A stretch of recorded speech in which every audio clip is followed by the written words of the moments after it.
Welcome back to the Million Dollar Landscaper Podcast. Now, today I'm so excited because we have an amazing guest on. His name's Rocky Lalvani. Now, Rocky, he is a chief profitability advisor for business owners like yourself. He teaches you how you can get paid and make sure you're making a profit, and profit's a priority. He's a certified first professional, profit first professional, who implements Mike Michalowicz's, which if you guys know me, I'm a big fan of him. Mike Michalowicz's profit first system. Welcome to the show, Rocky. Thank you so much for having me here, Scott. Excited to chat with you today. Yeah, no, Rocky and I kind of reached out to one another through a program online, and I found out he's a profit first individual, and I was like, oh, we have to have him on here because it's such an amazing system that I think a lot of landscapers don't really know about. Um, and after kind of listening and hearing about you, you've kind of done this your whole life. You mind sharing a little bit of background on how you've kind of got started and a little history of yourself? Sure. So I'm an immigrant to the United States. My parents came here when I was very young. And when they immigrated, the world was vastly different back then. So they weren't allowed to take money out of the country really when they came from India. So we essentially started on the wrong side of the tracks, not living in some very nice places. But what I noticed is they would get together with their friends who had also immigrated around the same time. And over time, they kind of moved up the economic ladder, and you would see everybody kind of making changes. And I think within 10, 15 years, it was a dramatic difference of where we started to where we ended up. And a big part of what happened is when they would get together, they would talk about life and they would talk about money and they would talk about how they were doing things in this new country. And so as a kid, I got to hear all of those conversations around money and how people were doing things, and they were pretty open. I never realized until much later in life that most people don't talk about money. It's a taboo subject. And it's funny because I have a Bachelor of Science in Economics, I have an MBA, and while they teach you some stuff, what they didn't teach you was how to build wealth. Nor do they really teach you, personal finance and all of these things. And so it was just kind of eye opening to see that. Now, as a kid, I was very entrepreneurial. I was the kid who would go buy something for $1 and sell it to my friends for 2. I was always trying to figure out a way to make another buck or work or do all of that. And I just had this goal from a very young age. I want to be a millionaire. So I was the weird kid who would listen to financial shows on the radio. We had limited access back then, right? You got 1 a.m. radio station or 2 a.m. radio stations in New York. And I would read like the money magazines and I would read the Wall Street Journal. And when I got out of college, I just set up an automated savings plan. So as soon as I would get paid, money would start to flow into a variety of different places. And it was just designed for long-term savings. Because if you want to get to $1 million, you got to actually put that money aside and then make it work for you. And I didn't realize until much, much later how important that first step was. Because by automating it, I never thought about it. It just happened. And every year I would increase it. And so over time, it did its thing and it built wealth. And that's very similar to the way Profit First works. And that's one of the reasons I joined with Mike. I looked at a bunch of different systems, thought about creating my own, but I realized I didn't want to create something. I didn't want to write books. I didn't want to go do all this stuff. I just wanted to help clients build wealth, and I'm like, we should be able to do that so much easier.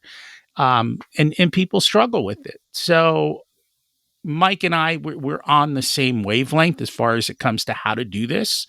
And so I partnered with Profit First. And now we help business owners to do this and implement, and it works like a champ, just like my system worked for building wealth as well. No, I love that. And I think you're absolutely right. Most people in the United States, maybe I can't speak for other countries, but we don't talk about money. And it's like you said, it is taboo. And I think a lot of people, when somebody asks somebody else, how's business going? Oh, it's great. It may not be doing great, or you may think you're bringing money in, but you're not putting anything in the bank, to take home for yourself. And not to the point where the person's going bankrupt or having to close down their business till they wanted to start talking about it. So you mind starting off for those that they're not familiar with Mike Michalowicz and Profit First, talk a little bit about the Profit First system. I know you talked a little about, how it's similar to yours, but more specifically on the Profit First system. Sure. So let's talk about, I don't know how much people know. Mike is a serial entrepreneur, and he actually owned a forensic accounting firm. They were the ones who investigated Enron, and yes, they were guilty. He sold that business and another business, and he walked away with a 7-figure payday. Hey, life is perfect. I'm a smart entrepreneur. The reality is he was a lucky entrepreneur. And literally within the next 2 years, he blew all that money to the point that they were coming for the keys to the house and the keys to the car. So he had a major reset. And during that reset period, he started to think, what did I do wrong? And how do we fix this problem? Because he looked around, and most entrepreneurs struggle with their finances. And one of his aha moments was, we have the wrong equation. So we are told that sales minus expenses equals profit, which means profit is a leftover. It's an afterthought. Mike said, no, we're here to be profitable. Let's make it, part of the basic way we do things. So he did sales minus profit equals expenses, which it's a timeless principle, right? Pay yourself first, which is what I was doing. I was paying myself first and setting aside money. And so that little shift really changes the way you look at things. And when you take the profit off the top, you're guaranteed that it's there, right? So it works automatically. So that's the basic premise of Profit First. Profit First is not an accounting system. It's a cash flow management system that's designed to work the way entrepreneurs work. We take your behaviors and we leverage them to make them work to your advantage. Sure. And this is huge because it kind of changes your whole mindset. Everybody kind of thinks, I'll worry about paying myself later. I know we see it a lot in the landscapers is they're usually the owners are the last ones to take a paycheck. And I understand you want to take care of your team, but you have to take care of yourself and your family too, to be able to move forward and grow your business. So this is huge. One other thing I kind of want to talk about too is Parkinson's law. You mind sharing a little bit about that? Yeah, so Parkinson's law basically says a business will use up all the resources that are provided. So you'll use up all the time and money that you are given every week. And when you understand that, and then you understand the power of constraint, you realize that if I can leverage this to my benefit, I can really make some dramatic improvements. So, for example, if you're going to do a landscaping project, right? Someone's going to redo their whole landscaping. It's a large, big project. What are the two questions you always ask? What's your budget and what's your time frame? Whatever the budget and time frame are, that's what they're going to end up being, right? If the project's $100,000 in 3 months, it's $100,000 in 3 months. If the project is $5,000 in 1 week, you figure out how to do it for $5,000 in 1 week. Your business has the same thing, right? If you look at your time and you say, I've only got, 5 days to get this done, you start to be more resourceful. Now, people go, well, wait a minute. How does this really work? The underlying principle is the 80-20 rule.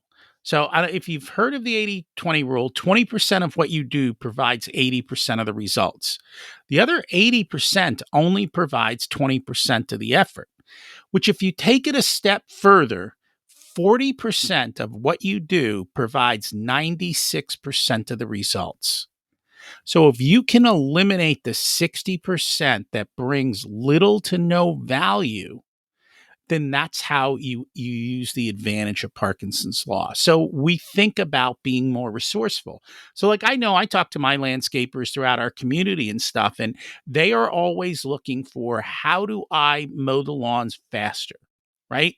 They'll come through and they'll cut down branches on trees themselves. They don't even charge us because they know they can get through the landscaping faster. They'll figure out how to flatten out areas so the mowers can move faster. I've got one guy who he looks at a situation that takes a lot of time, and then he custom designs a tool to handle that situation so that they can do it in 5 minutes instead of 30 minutes. You're not getting off your mower. You're not doing those types of things. So it's being more resourceful and thinking through your problems instead of just doing it the way everybody else does it. Absolutely. The Parkinson law can also be applied to your business too, right? With the profits on the end, because, or I'm sorry, not the profits, the what's left over to pay your bills too. Correctly, correct? Correct. If you constrain yourself, and that's the entire way, and we'll go into how the profit first system works, but what it does is it constrains you and then it shows you your results up front. So if you think about it, a lot of, I always use the analysis of getting a bag of chips. If you sit down in front of the TV with a bag of chips, before you know it, it's gone, right? But if you have a smaller bag of chips, you don't feel any less. You just figure out, okay, that's what it was. And now I stop. So there's a constraint there. You have to do the same thing with your money. You've got to put constraints on it so that you understand what's going on. And that's truly what Profit First does. Absolutely. So is doing or implementing the proper profit first into your business, is this something very difficult? Is it hard to do? And can business owners do this, fairly easy? It's extremely easy to implement. And we're going to teach you right now how to do it, and you can go do this yourself. You may not understand everything that we're talking about because we're giving you a short synopsis, but you can read the book and you can do this yourself. There's absolutely no reason why you can't. So basically, what we're going to do is we're going to set up multiple bank accounts. And if you think about this, I know it gets a little scary.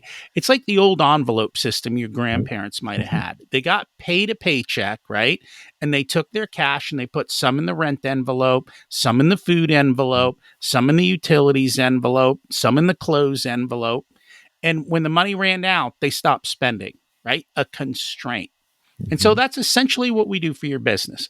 When money comes in, we put all the money into one account, which is called your revenue account.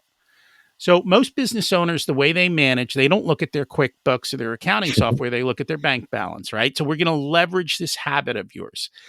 Your income account, your revenue account is going to show you how much revenue you collected since the last time you did an allocation. So you can look at it, go, oh, I've got $10,000. Over time, when you start looking at this account, you'll have a pretty good idea. Hey, is revenue coming in where I expected? Is revenue above or is it below? It gives you that visceral gut feeling. And then on a regular basis, and so by regular, it's not daily, right? It's either once a month, twice a month, or once a week. You're going to take that money and you're going to allocate it. So we're going to set up 4 more bank accounts. One of those bank accounts is going to be called profit, right? And we're going to allocate money into the profit account. So now we're paying profit up front. It's truly there. It's not a number on a sheet somewhere that your accountant tells you.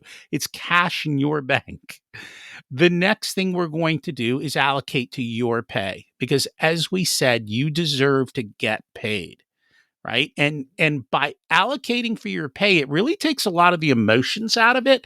The business owner goes, hey, that's my money for my pay. And I know that I can take it out of the business because it's been earmarked and designed for that.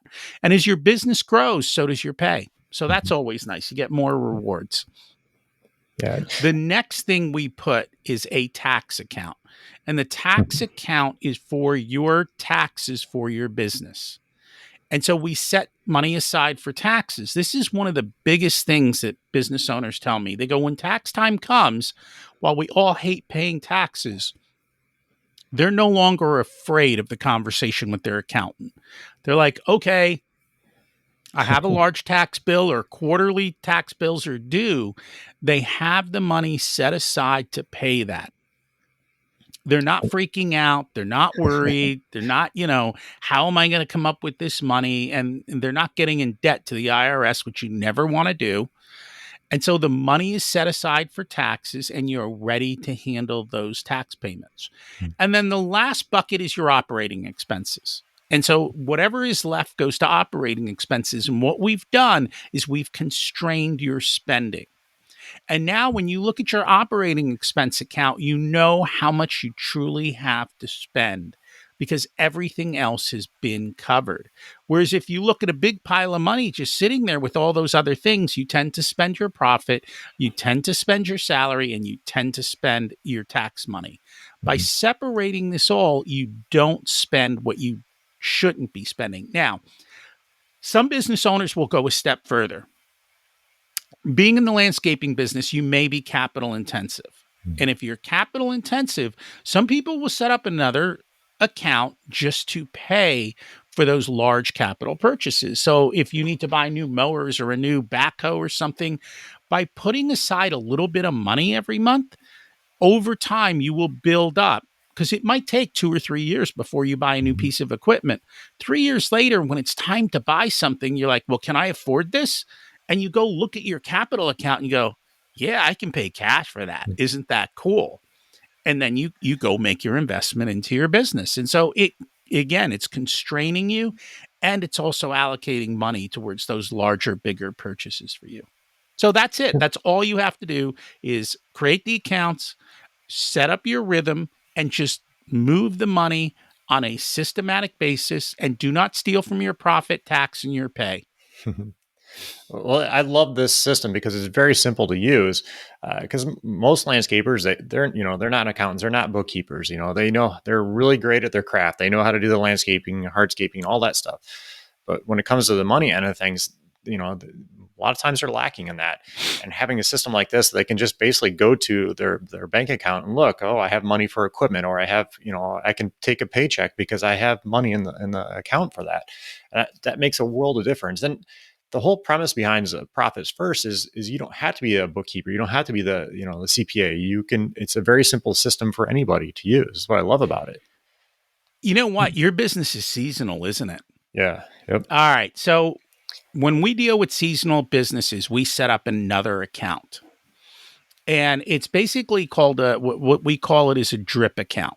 And what we do is you look at you've got your total revenue for the year, right?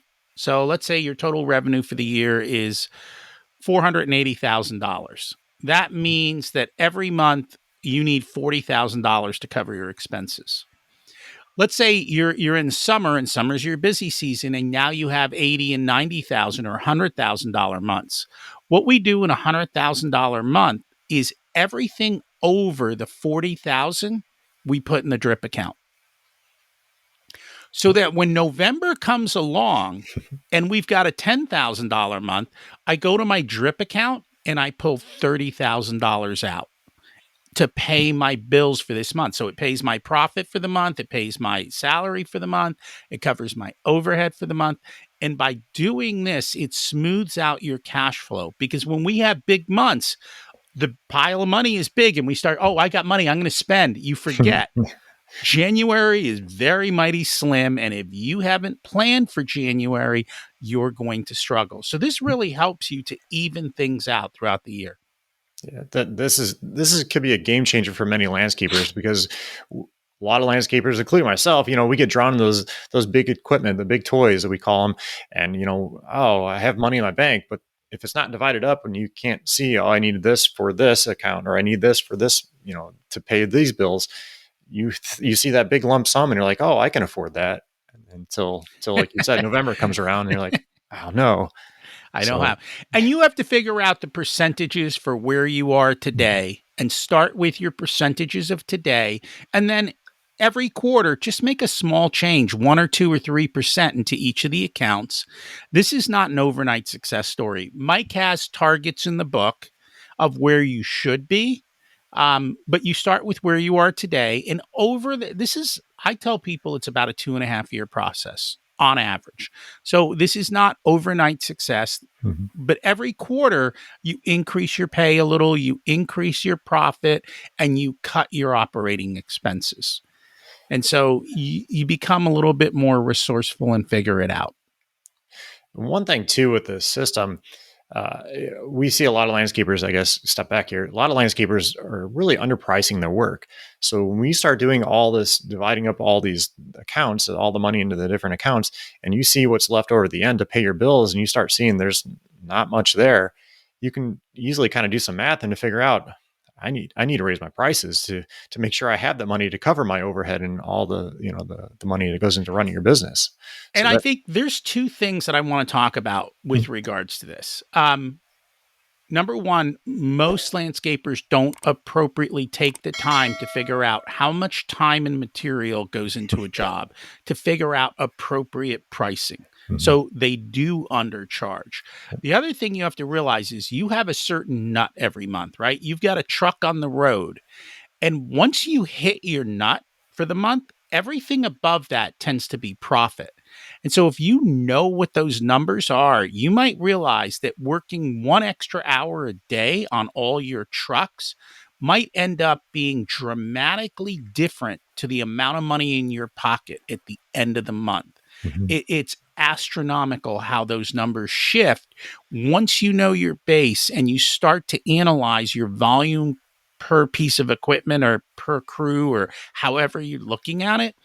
A little bit of extra goes straight to the bottom line and straight to your pocket. And I think that's why most people struggle is they're running too close.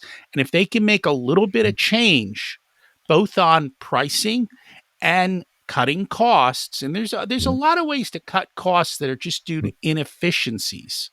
Mhm. And if you can work on that, it's a dramatic shift in your business.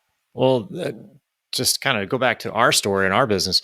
We had a consultant come in because we didn't have the profits in our accounts at all, and we found out we were paying out $159,000 just to our employees just for unproductive time. That's huge. Like, we weren't paying ourselves $150,000 a year, so it's a thing when you can start seeing those numbers and understanding where you're at. You can start looking down and, okay, I need to get on a cruise, train them more, become more efficient, and start adding systems and procedures into it. So just having these numbers laid out in a way like they talk in the profit first, it can dramatically help your business.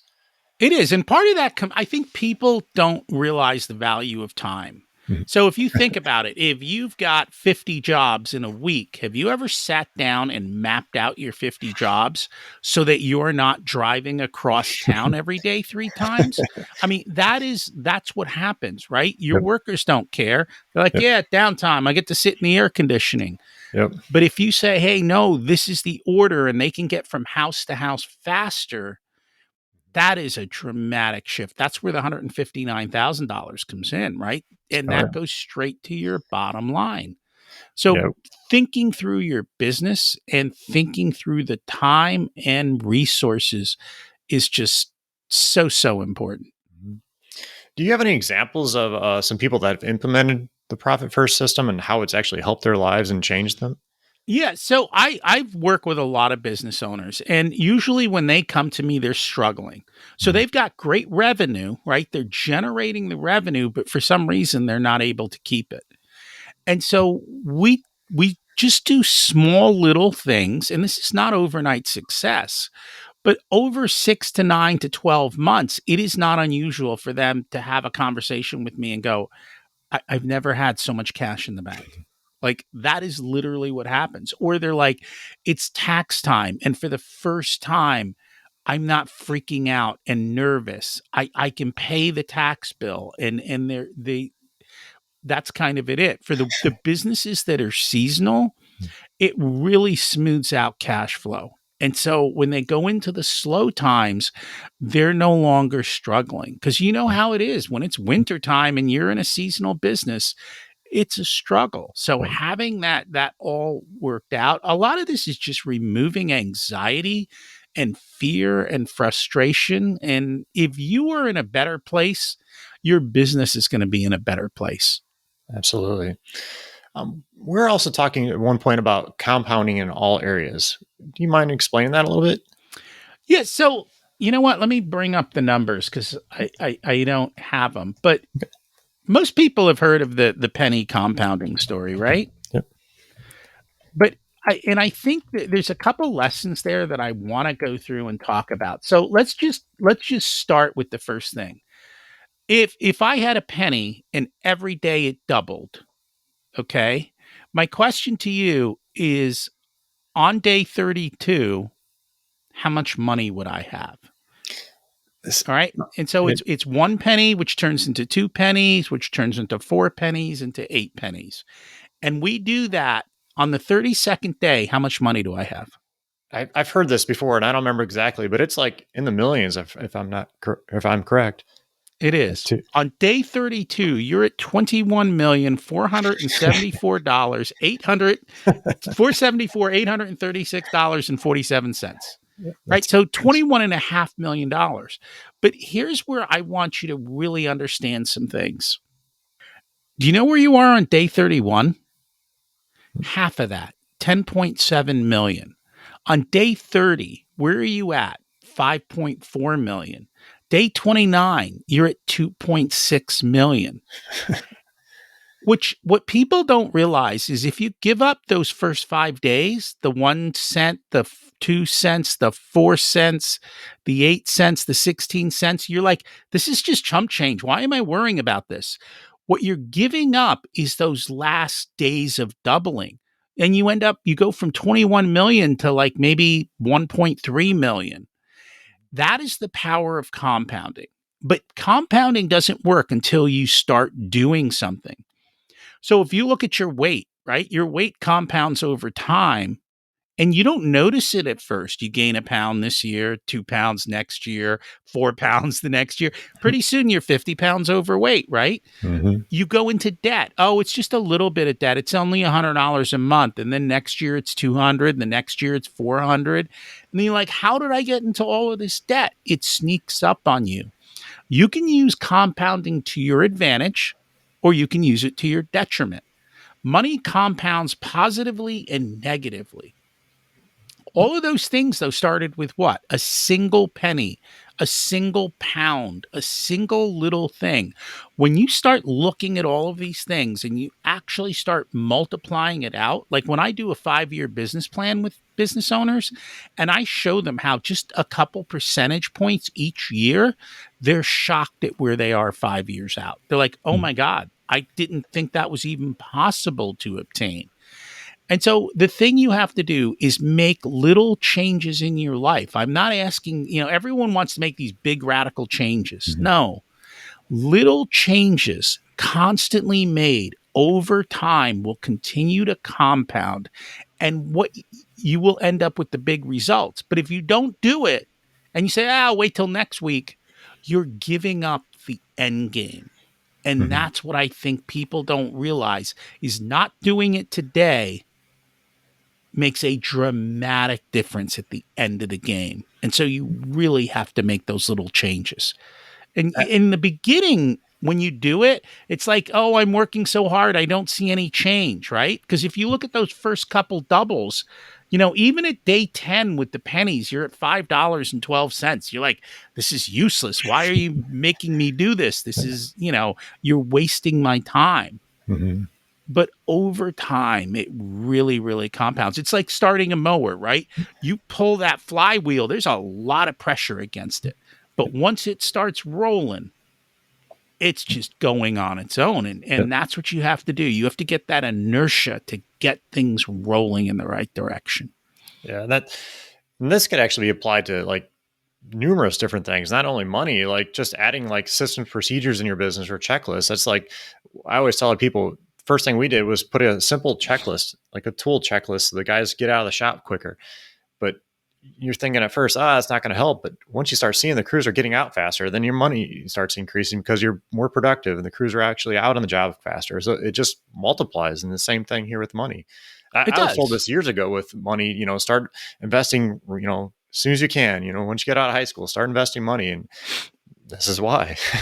And it goes back to my story. If you want to know how I became wealthy, it's because at 21 years old, I started investing money and I just let it run. And every year you just tweak it up a little bit. Mhm. And I don't think people think about savings rates, but if you listen to the popular media, they're like, oh, a 10% savings rate. You save 10%, it's going to take you 40 years to have enough money. I'm talking like 20, 30, 40% savings rates. You really have to create that gap and constrain yourself. And most people waste all their money. They waste Mhm. it personally, they waste it in business. Yeah. Just because it's there, they feel like they have to spend it. And that is not at all true. And little changes over time end up to millions of dollars, as we see. And Mhm. so you kind of have to implement that and do that and take those little baby steps. And you're right, it's every part of your business, the checklist, um, through how you're loading your trucks, making sure that they have all the things they need, to maintenance. Like, you skimp on maintenance, you're going to have a lot of trouble later on. Yep. And I think the biggest thing also is realizing how much something costs you. A lot of the guys in landscaping, they all want to go buy the F-350 truck, and Yep. put $100,000 out there. What they don't realize is, in order to pay for that $100,000 truck, you might need $600,000 or $700,000 in additional business. And when Mhm. you start to realize, hey, wait a minute, this truck, I got to go out and do 600 grand in business. That's a lot of work. Yep. It's not worth the effort. And too often in the landscaping business, that is what they do. You know, I, you don't need beater trucks, Yep. but be reasonable on what you do. Yeah. Oh, yeah.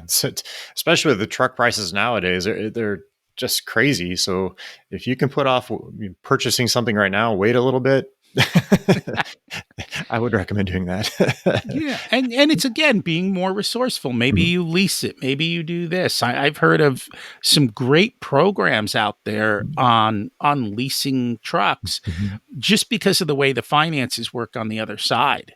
Um, and so right now, it may be a good option if you have to buy a truck. But again, maintaining your costs is so important. And it's what we don't talk about. You don't want to be cheap, but you want to be frugal, meaning you're making wise financial decisions. Mhm.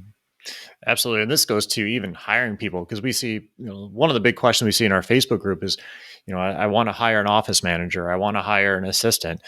Well, if you know what money you have allocated to doing that, you can see if you can afford it or not, or you have to increase your revenue to be able to do that. So just having these different funds like that is huge.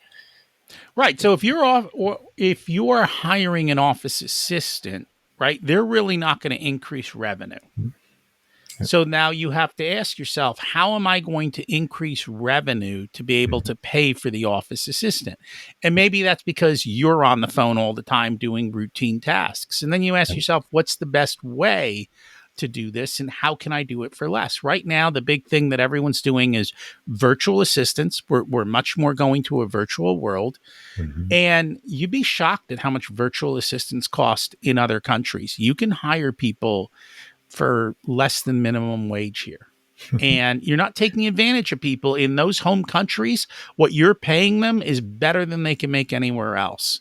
And so, Yep. learning how to implement that and do that and figure it out, there are ways to do things without spending as much as you think you need to. Oh yeah. No, we do this in our $1 million academy portion. We hire out to other countries to do some simple basic things like editing and stuff like that, and some putting together documents and stuff, just to free my time so I can go do things that I need to do to sell more or do whatever I need to do in my business. So it's like you said, it's possible. Just gotta look for it. But all right, Rocky. Well, I appreciate you hopping in here today. If somebody wants to learn more about Profit First and reach out to you, how they go about doing that? Hey, before they reach out to me, can you all do me a favor? If you like Scott and the information he delivers, you like this podcast, would you be so kind as to thank him by leaving a rating and a review? It means a lot to us podcasters, and it also allows this to get out to more landscapers so that they can make changes in their life. So just do that little thing. He would really appreciate it. Yeah, thank you for that. You're welcome. If you would like to find me, everything is found at profitcomesfirst.com. And if you go there, you can find my podcast, which is Profit Answer Man. And what I do is I go into much more depth about what we talked about today. And I teach you how to implement Profit First, all of the struggles. And then we have a lot of success stories on there. And we have other people who come on and teach you how to be more profitable in your business.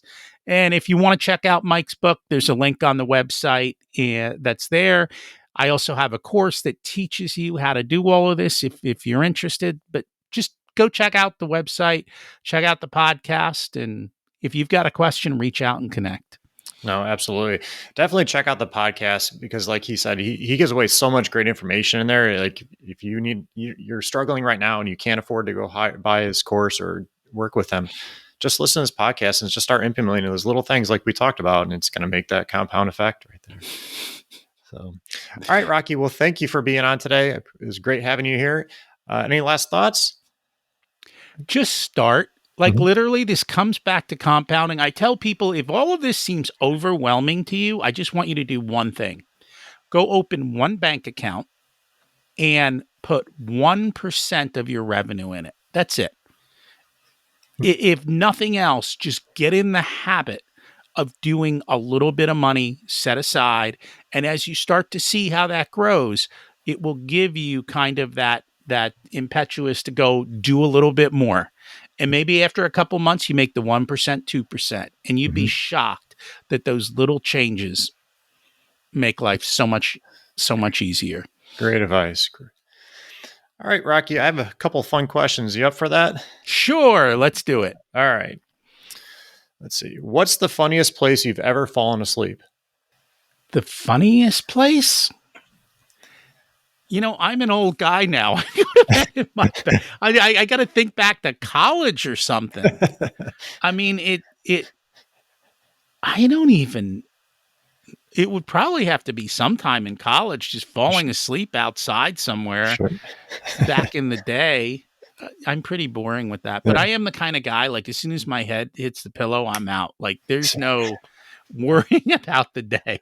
I'm jealous of that. I wish I could do that. It takes me like an hour to fall asleep. I'm jealous of Oh, that. literally within 5 minutes, I'm out cold and I don't wake up.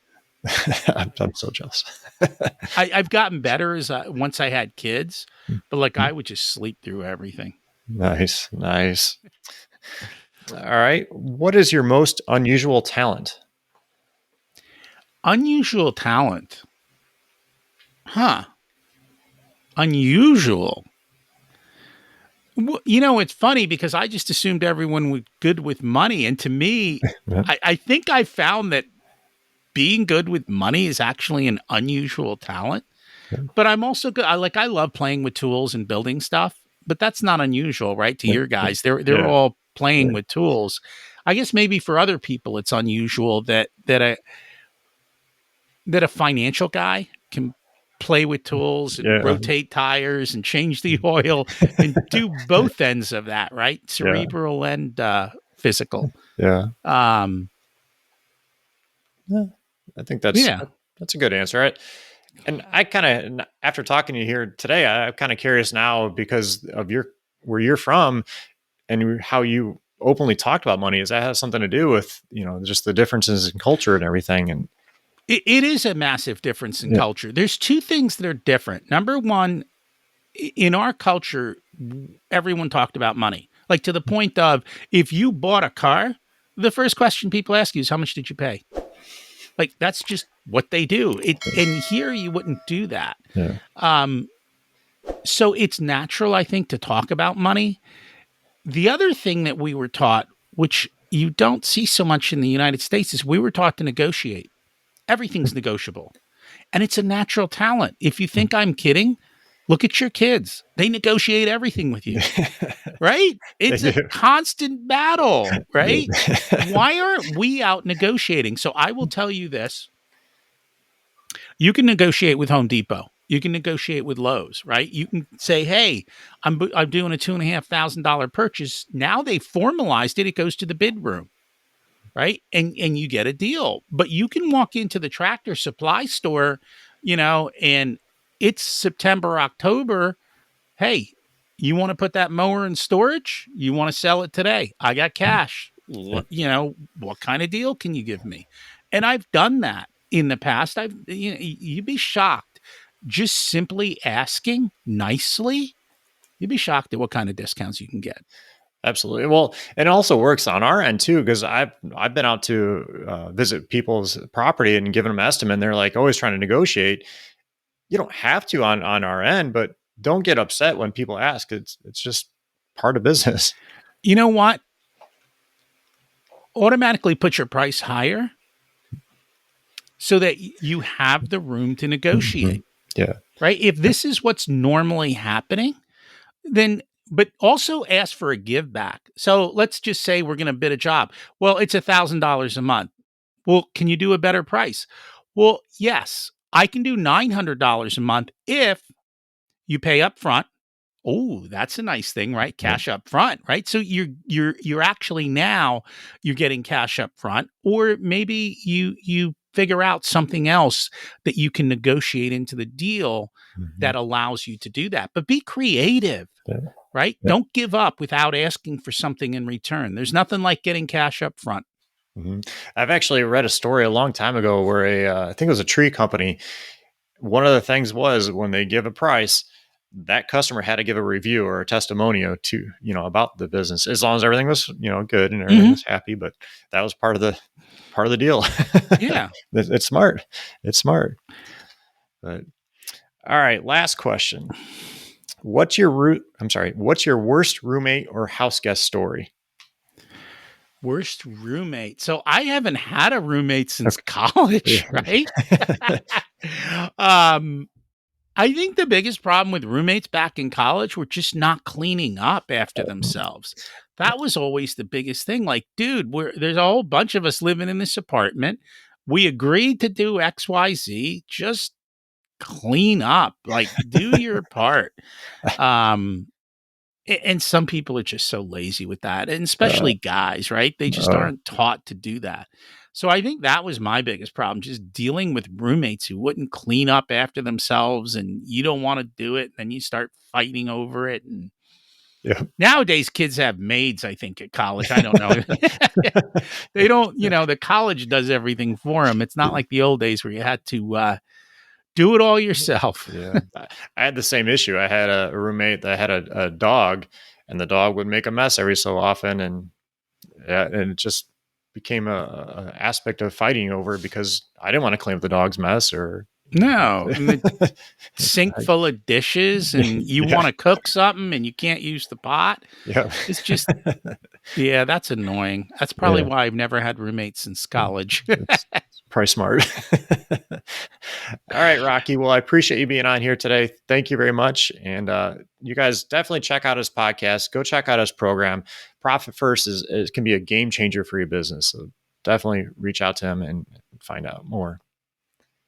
Thanks, Thanks for Rocky. having me, Scott. Have a great day. You too.